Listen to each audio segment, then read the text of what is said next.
A couple days ago, I posted a story called Footsteps. There were a number of questions that made me curious about certain details about my childhood, and so I spoke with my mother. Exacerbated by my questions, she said, "Why don't you just tell them about the goddamn balloons if they're so interested?" As soon as she said that, I remembered so much about my childhood that I had forgotten. This story will provide some greater context for the previous story, which I think you should listen to first. Though the order isn't of vital importance, reading that story first will put you in my place more effectively, since I remembered the events of Footsteps first. If you have questions or anything, feel free to ask and I'll try to answer them. Also, both stories are long, so heads up on that. I'm just hesitant to leave out any details that might be important. When I was 5 years old, I went to an elementary school that, from what I've come to understand, was really adamant about the importance of learning through activity. It was part of a new program designed to allow children to rise at their own pace, and to facilitate this, the school encouraged teachers to come up with really inventive lesson plans. Each teacher was given the latitude to create their own themes which would run for the duration of the grade, and all the lessons in math, reading, etc. would be designed in the spirit of the theme. These themes were called groups. There was a space group, a sea group, an earth group, and the group I was in, community. In kindergarten in this country, you don't learn much except for how to tie your shoes and how to share, so most of it isn't very memorable. I only remember two things very clearly. I was the best at writing my name the right way, and the balloon project, which was really the hallmark of the community group, since it was a pretty clever way to show how a community functioned at a really basic level. You've probably heard of this activity. On one Friday, I remember it being Friday because I was excited about the project and it being the end of the week. Toward the beginning of the year, we walked into the classroom in the morning and saw that there was a fully inflated balloon tied off with string taped to each one of our desks. Sitting on each of our desks was a marker, a pen, a piece of paper, and an envelope. The project was to write a note on the paper, put it in the envelope, and attach it to the balloon, which we could draw a picture on if we wanted. Most of the kids started fighting over the balloons because they wanted different colors, but I started on my note, which I had thought a lot about. All the notes had to follow a loose structure, but we were allowed to be creative within those boundaries. My note was something like this. "Hi, you found my balloon. My name is blank, and I attend blank elementary school. You can keep the balloon, but I hope you write me back. I like Mighty Max, exploring, building forts, swimming, and friends. What do you like? Write me back soon. Here's $1 for the mail." On the dollar, I wrote "for stamps" right across the front, which my mom said was unnecessary, but I thought it was genius, so I did it. The teacher took a Polaroid of each of us with our balloons and had us put them in the envelope along with our letter. They also included another letter that I assume explained the nature of the project and sincere appreciation for anyone's participation in writing back and sending photos of their city or neighborhood. That was the whole idea. To build a sense of community without having to leave the school, and to establish safe contact with other people. It seemed like such a fun idea. Over the next couple weeks, the letters started to roll in. Most came with pictures of different landmarks, and each time a letter would come in, the teacher would pin the picture on a big wall map we had put up showing where the letter had come from and how far the balloon had traveled. It was a really smart idea, because we actually looked forward to coming to school to see if we had gotten our letter. For the duration of the year, we had one day a week where we could write back to our Penpal or another student's Penpal in case our letter hadn't come in yet. Mine was one of the last to arrive. When I came into the classroom, I looked at my desk and once again didn't see any letter waiting for me. But as I sat down, the teacher approached me and handed me an envelope. I must have looked so excited because as I was about to open it, she put her hand on mine to stop me and said, "Please don't be upset." I didn't understand what she meant. Why would I be upset that my letter had come? Initially, I was mystified that she would even know what was in the envelope, but now I realize that of course the teachers had screened the contents to make sure there was nothing obscene, but all the same, how could I be disappointed? When I opened the envelope, I understood. There was no letter. The only thing in the envelope was a Polaroid, but I couldn't really make out what it was. It looked like a patch of desert, but it was too blurry to decipher. It appeared as if the camera had been moved while the picture was being taken. There was no return address, so I couldn't even write back if I wanted to. I was crushed. The school year pressed on, and the letters had stopped coming in for nearly all of the other students. After all, you can only continue a written correspondence with a kindergartner for so long. Everyone, including myself, had lost interest in the letters almost completely. Then I got another envelope. My excitement was rejuvenated, and I reveled in the fact that I was still getting a letter when most of the other pen pals had abandoned their involvement. It made sense that I received another delivery. There had been nothing but a blurry picture in the first one, so this was probably to make up for that. But again, there was no letter at all, just another picture. This one was more distinguishable, but I still didn't understand it. The photograph was angled way up, catching the top corner of a building, and the rest of the image was distorted by a lens flare from the sun. Because the balloons didn't travel very far, and because they were all launched on the same day, the board became a bit cluttered, and so the policy for the students still exchanging letters became that they could take the photographs home. My best friend Josh had the second highest number of pictures taken home by the end of the year. His pen pal was really cooperative and sent him pictures from all around the neighboring city. Josh took home, I think, 4 pictures. I took home nearly 50. The envelopes were all opened by the teacher, but after a while I stopped even looking at the pictures.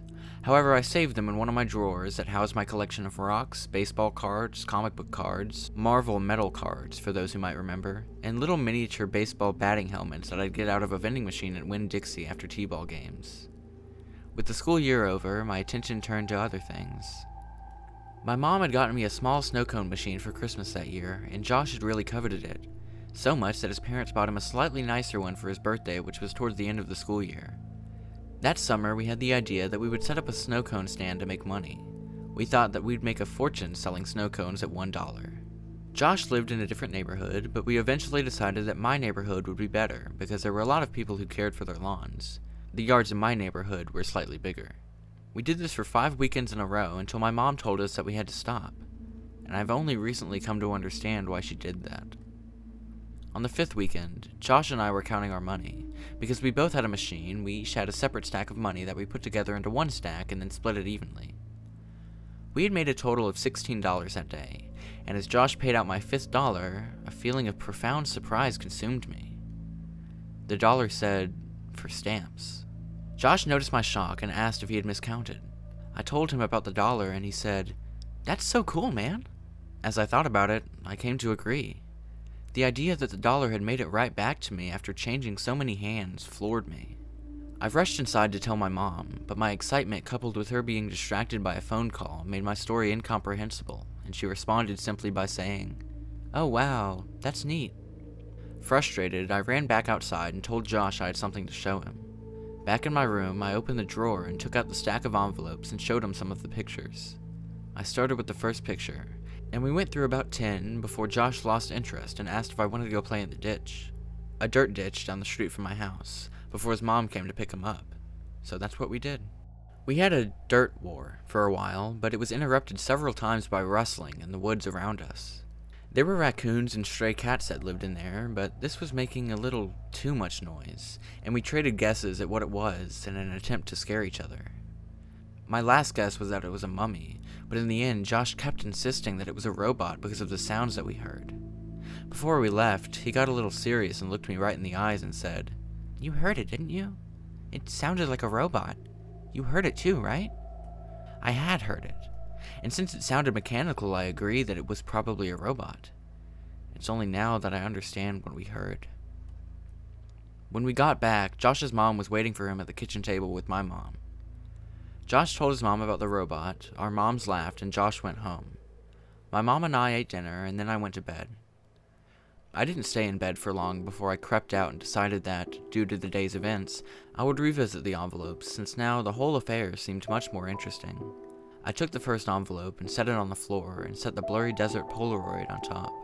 I laid the second envelope right next to it and placed the oddly angled Polaroid of a building's top corner on top, and did this with every picture until I formed a grid that was about 5 by 10. I was always taught to be careful with things that I was collecting, even if I wasn't sure they were valuable. I noticed that the pictures gradually became more decipherable. There was a tree with a bird on it, a speed limit sign, a power line, a group of people walking into some building.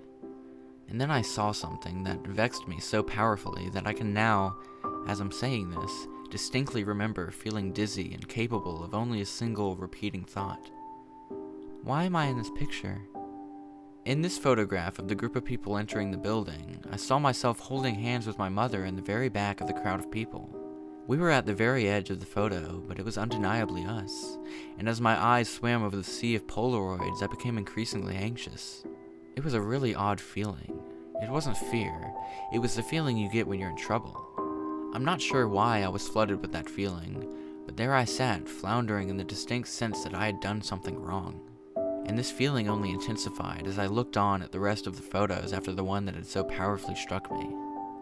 I was in every photo. None of them were close shots, none of them were only of me, but I was in every single one of them. Off to the side, in the back, bottom of the frame. Some of them only had the tiniest parts of my face captured at the very edge of the photo, but nevertheless, I was there. I was always there. I didn't know what to do. Your mind works in funny ways as a kid, but there was a large part of me that was afraid of getting in trouble simply for still being up.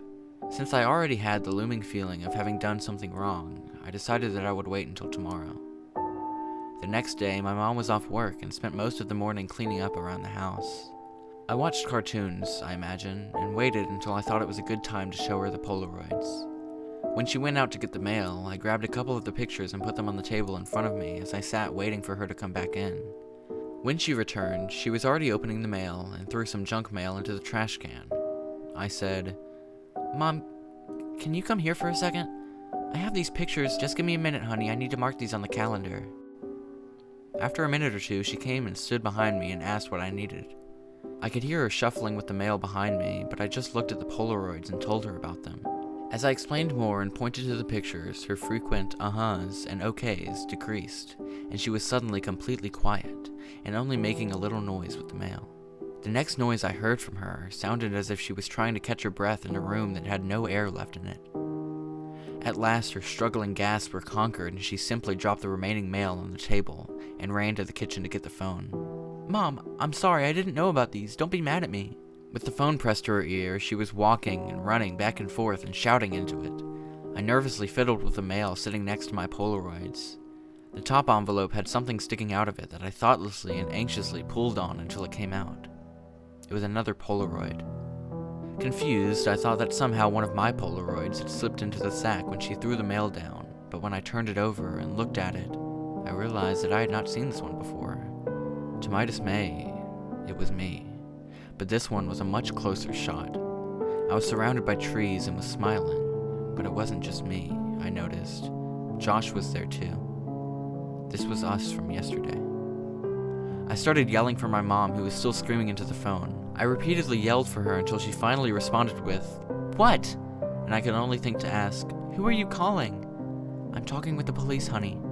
"But why? I'm sorry, I didn't mean to do anything." She answered me with a response that I never understood until I was forced to revisit these events from the earliest years of my life. She grabbed the envelope off the table and the picture of Josh and I spun and slid, landing next to the other Polaroids in front of me. She held the envelope up to my eyes, but I could only look at her and watch as all the color began draining out of her face. With tears welling up in her eyes, she said that she had to call the police because there was no postmark.